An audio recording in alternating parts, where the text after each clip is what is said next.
Ladies and gentlemen, good evening. Back in February of this year, we received news that a headquarters of African witchcraft had been inaugurated in Bamako, the capital city of Mali. It was a lavishly celebrated occasion with all of the who's who of African spirituality in attendance.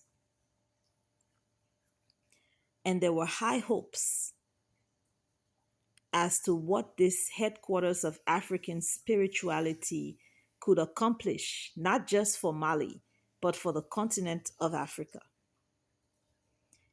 I'll be reading from a couple of articles that were published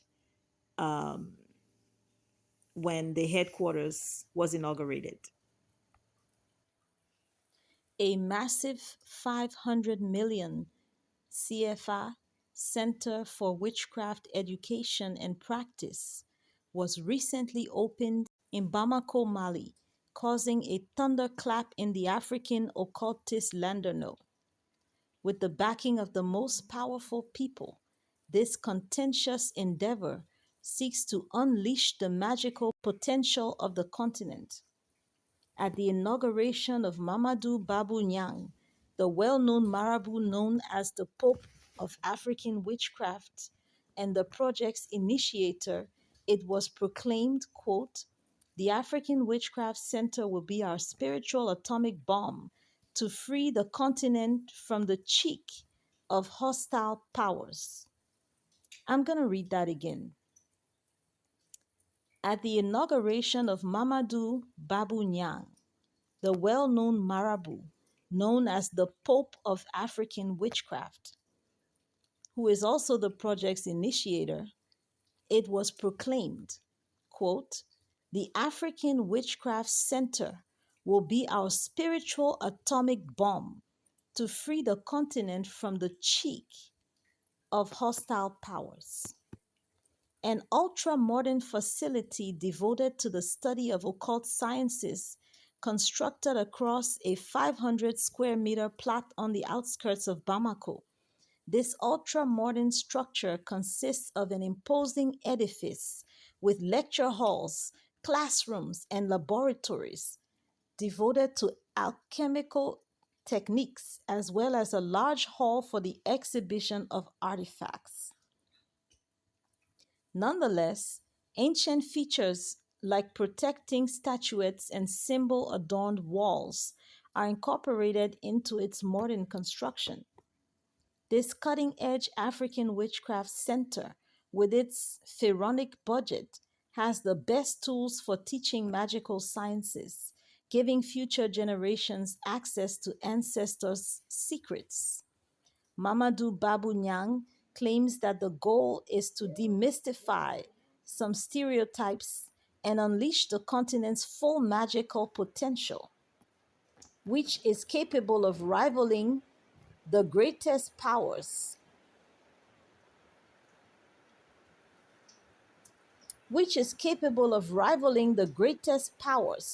by enabling the transmission of ancestral African powers to younger generations.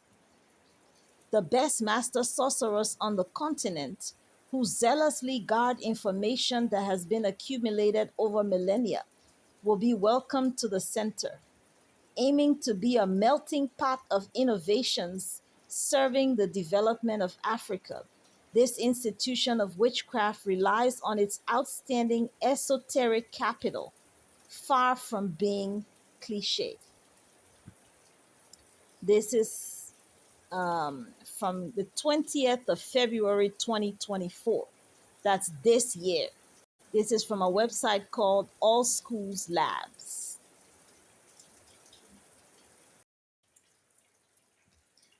This article was also published on the nairaland.com website. And there were comments, lots of interesting comments under this story. One commenter said, "For real, or are you kidding me?" Another commenter said, While China is building underwater tunnels and complicated high-speed rail interchanges. Another comment says African and backwardness are 5 and 6. Instead of developing advanced technologies like the United States and China for the betterment of the African continent, they are busy focusing on witchcraft to continue causing evil to their fellow Africans. Um, Another commenter says, dead on arrival. Only the dead goes there to rehabilitate. Um, Another commenter says, pay them no mind. Nigeria is yet to recover from the folly of Festac 77. If anybody tells you that they're using their witchcraft for the betterment of society, just borrow a 16-barreled shakabula and blast their rotten skulls to smithereens. Thou shalt not suffer a witch to live. Exodus 22:18. And the last one, while the world is progressing, these ones are retrogressing in the name of culture. So those are the comments under this story. This is a story from July 30th, yesterday, 2024, from BBC, British Broadcasting Corporation. Mali's army has admitted it suffered significant losses during 2 days of fighting involving Tuareg separatist rebels and Al Qaeda linked militants. It is rare for the military to own up to battlefield disasters and comes a day after its ally, the Russian mercenary group Wagner, said one of its commanders had died in the fighting that took place during a sandstorm. Neither Mali's military nor Wagner have given figures, but the estimated death toll for Wagner fighters ranges from between 20 and 80. The clashes took place in the desert near Tinzouanten, a northeastern town on the border with Algeria. According to Wagner, its fighters and a detachment from the Malian military were retreating from Tinzouanten after clashes with separatist forces from the Tuareg ethnic group. While waiting for reinforcements, their convoy was ambushed in attacks by the separatists and militants from an Al Qaeda affiliate, Jamaat Nusrat al Islam wal Muslimin, otherwise known as JNIM. This account is backed up by the Malian army, which said one of its units, quote, was encircled by the coalition of terrorist forces, and fierce fighting began before the arrival of reinforcements, end quote. The AFP news agency quotes a statement read out on national TV as saying, the exemplary bravery and determination of our soldiers could not avoid a large number of losses in human lives and equipment, it added. Wagner estimated the Tuareg and Islamist fighters had combined manpower of more than 1,000, and that one of 2 Russian helicopters that went to the aid of the mercenaries and Malian soldiers was downed. JNIM said 50 Russians and 10 Malian soldiers had been killed, although these numbers have not been verified. It's another story from 29th of July, a day before, also from the BBC. A commander in a Russian mercenary group has been killed in Mali following an attack by rebel fighters during a sandstorm, the group said. And the title of this story, by the way, Russian commander killed in sandstorm ambush in Mali. This is major. A commander in a Russian mercenary group has been killed in Mali following an attack by rebel fighters during a sandstorm, the group said. The military regime in the West African state had turned to the notorious Wagner group in 2021, seeking support in fighting jihadist and separatist forces. On Monday, the Russian outfit, which has now morphed into a group named Africa Corps, said it had joined Mali's military in fierce battles against separatist rebels and jihadist militants last week, However, the separatists launched a major attack, killing an estimated 20 to 50 mercenaries, sources close to Africa Court told the BBC. Similarly, several Russian military bloggers reported that at least 20 were killed in the ambush near the northeastern town of Tinzwanten. In an official statement posted to Telegram, the Russian mercenary group did not specify how many of their troops had died, but they confirmed suffering losses. This included a commander, Sergei Shevchenko, who was killed in action. The mercenaries initially, quote, destroyed most of the Islamists and put the rest to flight, the statement said. However, an ensuing sandstorm allowed the radicals to regroup and increase their numbers to 1,000 people, it added. The Permanent Strategic Framework for Peace, Security, and Development, a separatist group dominated by the Tuareg ethnic group, claimed responsibility for the attack. On Saturday, quote, our forces dealt a decisive blow to the enemy columns, AFP quoted the CSP PSD spokesperson as saying. Prisoners were taken and a large amount of equipment and weapons were damaged or captured, the spokesman added. The rebel group has shared video footage which shows numerous white men in military fatigues lying motionless on a sandy plain. Another shows a group of mostly black men wearing blindfolds with their hands tied behind their backs. The BBC has not been able to confirm the authenticity of the videos. Jamaat Nusrat al-Islam, while Muslimin, an al-Qaeda affiliate, has also claimed sole responsibility for the attack. The Islamist militants said they killed 50 Russian mercenaries in a complex ambush. More than a decade ago, Mali's central government lost control of much of the north following a Tuareg rebellion, which was sparked by a demand for a separatist state. The country's security was then further complicated by the involvement of Islamist militants in the conflict.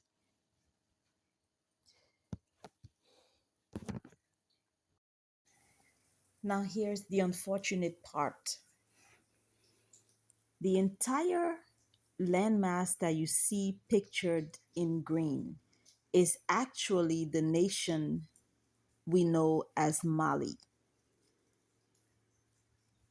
But since 2012, 2013, somewhere around there, um, Azawad has claimed control of that northern half that you see pictured in light green.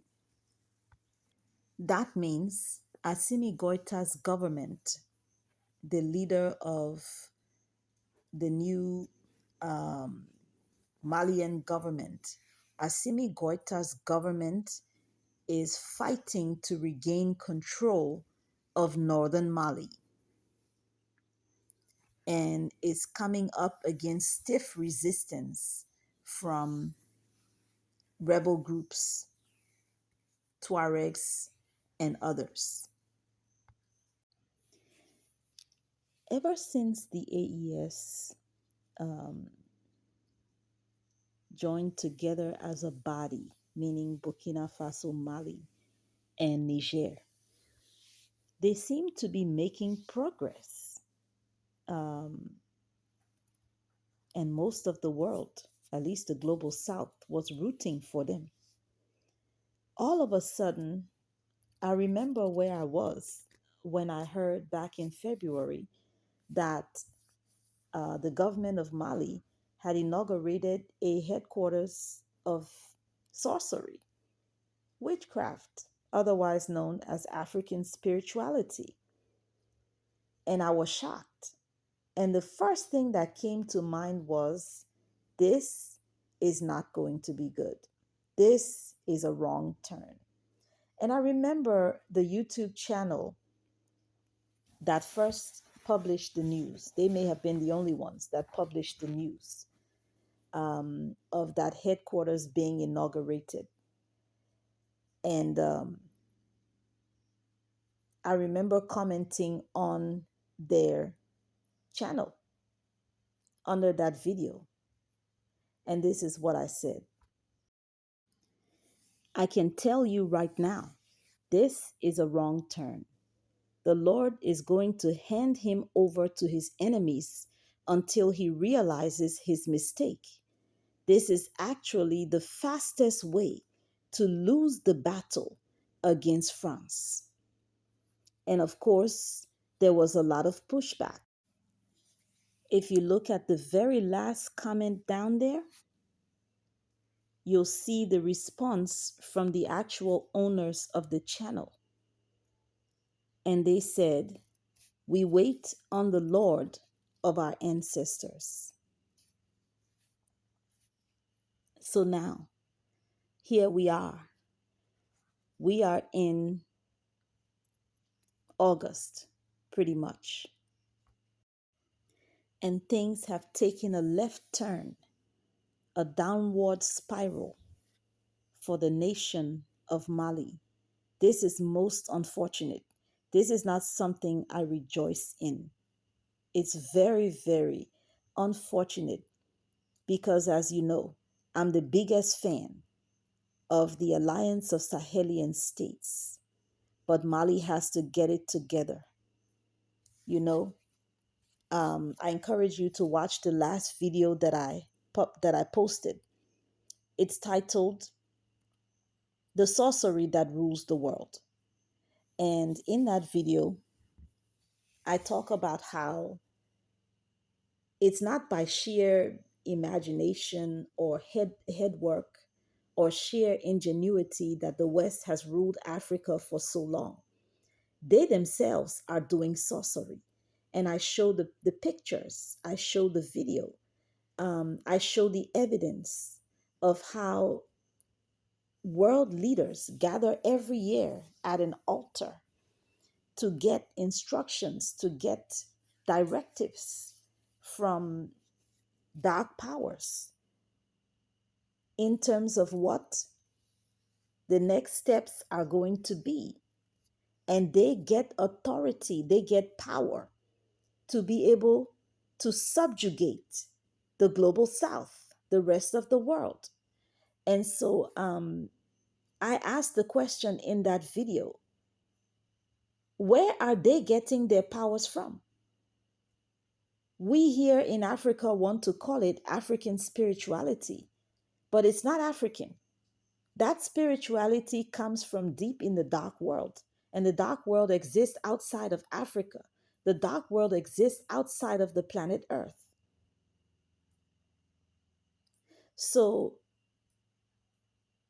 if they are getting their power to subjugate us from the same person, from the same place where we are getting African spirituality, then there's a discrepancy there. How come the distribution of power is not equal? One of the points that this channel made, the channel that published that story about the African spirituality headquarters, one of the points that they continue to make is that Christianity is the white man's religion. That was another video they did. And under that video, I asked them, I said, "You've seen the pictures that Vladimir Putin posted showing that Jesus Christ was actually black. He wasn't white. So why are we continuing to propagate this idea of Christianity being the white man's religion? The news is all over the place that the original Hebrews are black, and that's us. So why are we continuing to call Christianity the white man's religion? When really, the white man whitewashed Jesus and manipulated the gospel to be able to subjugate us. You know, counterfeits, there's something called counterfeit money. If there wasn't real money, you wouldn't have counterfeit money.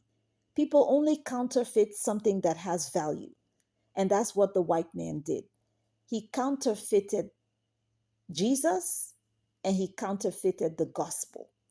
And that means both are valid, but he counterfeited them.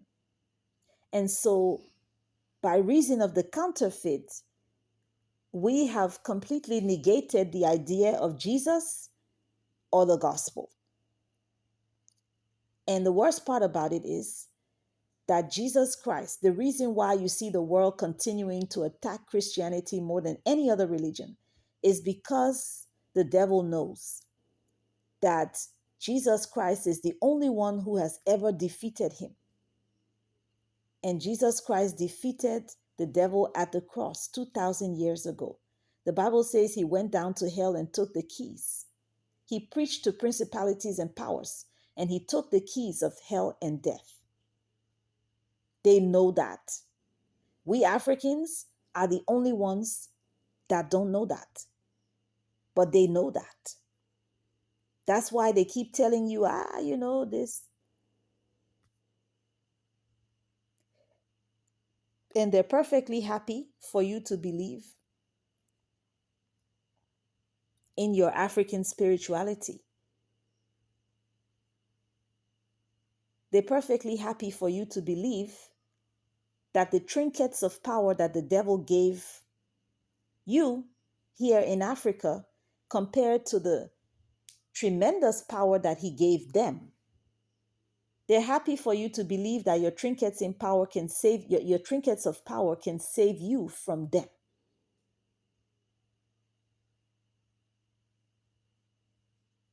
If it's coming from the same source, then why is he giving them power over you in the first place? In Christianity, our God is not the God of confusion. He doesn't give one person power over another and sit back and watch them fight. It doesn't happen. The God of Christianity is not the God of confusion. He's not the author of confusion, is what the Bible says. He's the God of unity, peace, and love. Yes, he goes to war, but he goes to war on behalf of his people. He doesn't divide his people and then leave one side hanging and give more power to the others. It doesn't happen. So we really need to rethink this whole African spirituality thing, because we are not the only ones using sorcery. There are other people using it, and they're using it to great advantage over us. The president of Mali sent the minister of culture to represent him at the inauguration of this building. And since then, things have taken a downward spiral. Now, you remember that at the beginning of this video, we showed you the article that said that at the inauguration of the project, at the inauguration of the actual head of the project, Mamadou Babou Nyang, the well-known Marabout, known as the Pope of African Witchcraft and the initiator of the project, it was proclaimed that the African Witchcraft Center will be our spiritual atomic bomb to free the continent from the cheek of hostile powers. That's what this building was supposed to do. And some of the greatest wizards from around this continent were supposed to congregate at this place to be able to fight our colonizers on our behalf. Now, most of you may know that a lot of these terror groups are actually sponsored by the West, France, the US, and others. When you decide you're going to break away from their plan for your country, then they send in the terrorists to be able to destabilize your country so that you can need them, so that you can call them in. We need America to help. We need the UN. We need the World Bank. We need the IMF. That's what they do. Standard playbook. Now, Mamadou Babou Nyang said that this witchcraft center was going to be our spiritual atomic bomb to free the continent from the cheek, that means from the arrogance of hostile powers, your America, your France, your Britain, your Germany, those types. So now that we've come under attack from the hostile powers, how come we're losing the battle? Where is African spirituality when you need it most? In the last video I asked the same question. Where was African spirituality during slavery? When our people were taken away into slavery? Where was African spirituality when we were being colonized? Where was African spirituality when South Africa was the very last to be decolonized? And they're still fighting that battle, as a matter of fact.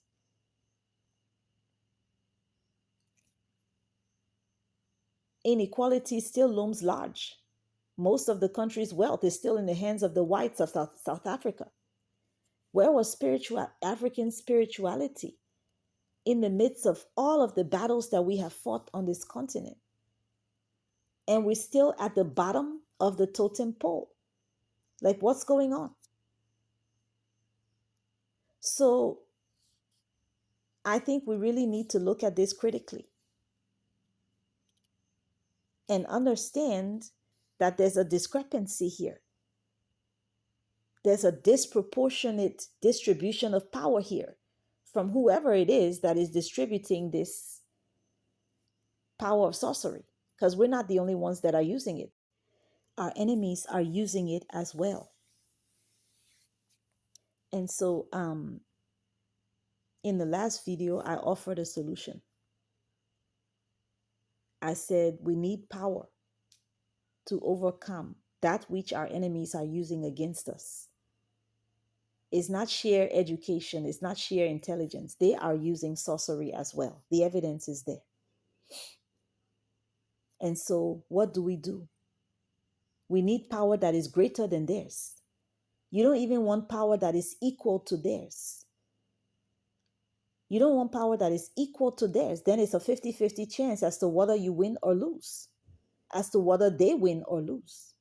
You need power that is far greater than theirs, that you know you'll win that battle on any given day. And that power is only to be found in Jesus Christ. As an individual listening to this video, I want you to put a fleece before the Lord. I want you to give the Lord a fleece, like Gideon did. I want you to take anything in your life, try it out, and say, Lord, I want to know whether you are real or not. I want to know whether you are greater than the devil or not. I want to know whether you can save Africa or not. Give the Lord a fleece. You are well within your rights to do that. Take anything in your life, your bills, your marriage, just something, and ask the Lord, if you are real, I want you to show me in such and such a way. If you can save Africa, I want you to show me in such and such a way. I challenge the people of this continent to try it out. But the definition of insanity is doing the same thing over and over, for centuries for that matter, and expecting a different result.